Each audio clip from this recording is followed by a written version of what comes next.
कोणत्या शहराने कृषी महोत्सव प्रदर्शन आणि प्रशिक्षण कार्यक्रम आयोजित केला होता? कोटा. कोणत्या संस्थेने दीर्घकालीन मोटार विमा पॉलिसी प्रस्तावित केल्या आहेत? IRDAI. पंतप्रधानांनी सुरू केलेले इंडियन एज हे मासिक कोणत्या क्षेत्राशी संबंधित आहे? खत. आंबेडकर अ लाईफ हे चरित्र कोणी लिहिले? शशी थरूर.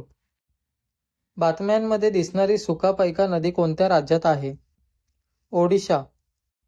कोणत्या विमानतळाला भारतीय क्रांतिकारक स्वातंत्र्य सेनानी भगतसिंग यांचे नाव दिले जाणार आहे? चंदीगड आंतरराष्ट्रीय विमानतळ.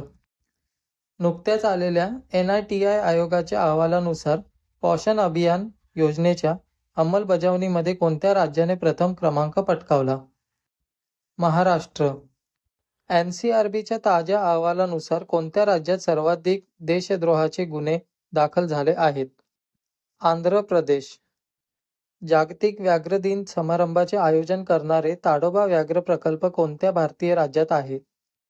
महाराष्ट्र. केंद्रीय रस्ते मंत्रालयाने उत्तर प्रदेश आणि कोणत्या राज्यात जेवार आंतरराष्ट्रीय विमानतळाशी ग्रीनफील्ड कनेक्टिव्हिटी बांधण्यास मान्यता दिली आहे? हरियाणा.